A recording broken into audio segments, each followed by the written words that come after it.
Okay, so I've now spoken to my husband. It's really funny because I uploaded that and then just listened to it back, and every time I listen to the bits back, I keep seeing things that I should have told you. So in the description of London, where it was described with the 9 in the morning with the great chocolate pal coming down with the fog and everything, I needed to go back and find where it says the word embattled, the verb embattled, and the word reinvasion. It's talking about light and it's talking about the smog, but the two words there, both the verb and the reinvasion, all that pathetic fallacy, I needed to have pathetic fallacy written down the side or on a post-it note of that whole bit. It's setting up for the idea that the city is a city of conflicts. So poor and wealthy, good and evil, and actually the whole novel is about the conflict between all of these different things, and it all exists in the one city of London.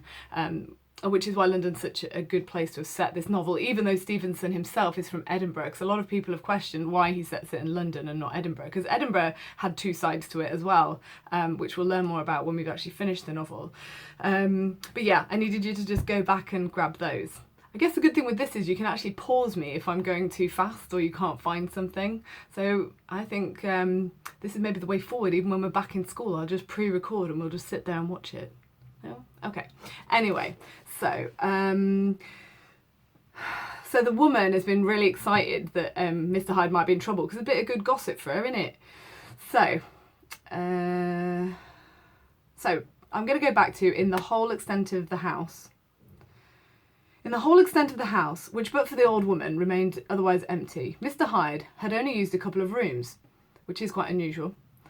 But these were furnished with luxury and good taste. Please highlight, that seems unusual, because the guide doesn't seem to scream good taste. A closet was filled with wine. The plate was of silver. The napery elegant. A good picture hung upon the walls. A gift, brackets, as Utterson supposed.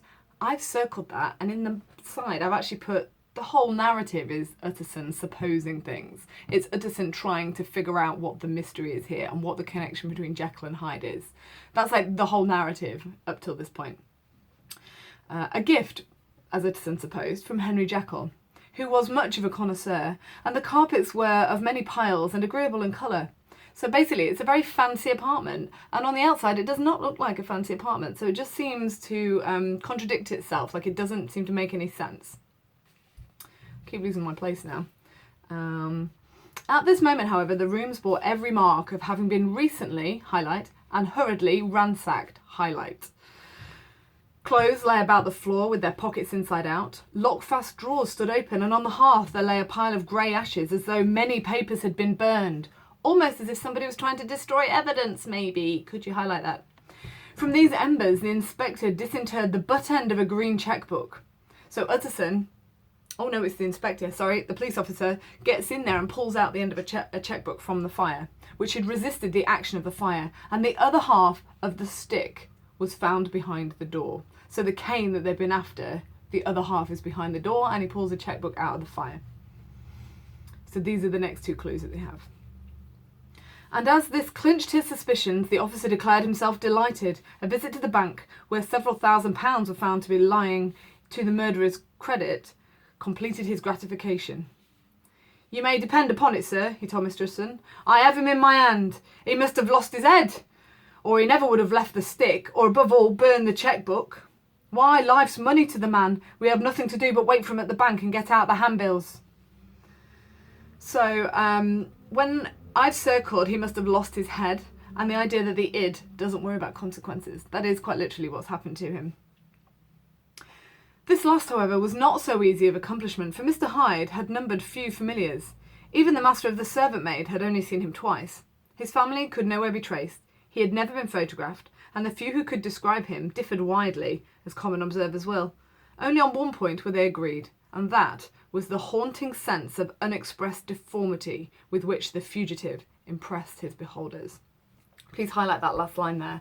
So basically, they have his chequebook, they know where his bank account is, and he has his own bank account at this point. And they know, basically the police officer thinks it's going to be an easy win, we'll find Hyde, no problem. However, when he starts going around to people who have met Hyde or know him, he cannot get any kind of agreed description of him. And also, there's no trace of him. He has no family, there's no photographs, there's no evidence of him really existing, other than the fact that a few people have seen him, but they can't describe him. The other thing is that deformity that we talked about before, as if he's like so hideous and yet people can't describe him? It doesn't seem to make any sense. Oh no. I can't get sick. I've got to read this book.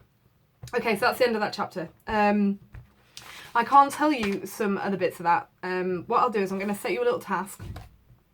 Set you a little task based on that chapter, and it's a task that I always set every single year, and I'll put it all on the VLE for you. Basically, I just want you to do a newspaper report, kind of sensationalising the murder, because the Victorian newspapers loved a good murder. Okay, so if you maybe have a look at some Victorian headlines to do with Jack the Ripper and take some ideas from that, I want you to do a newspaper report about the murder of Sir Danvers Carew. Remember, he's very high profile, and the murder was particularly ferocious. You can use direct quotes from the chapter, but I want you to report it in a written print form, so I don't want any first person, no, I interviewed this witness and let's find out what happened next. You're not live on the scene. It is a newspaper report that people will read, and I want you to pretend that it's a Victorian one, okay?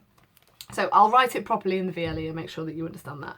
And then what I'll do is, that would take us, this hour on Monday and our hour on Friday would have taken up doing most of those activities. However, I might as well just get on and I'll start posting some more videos and reading some more of the chapters so that we can get on with the book. Okay, bye guys.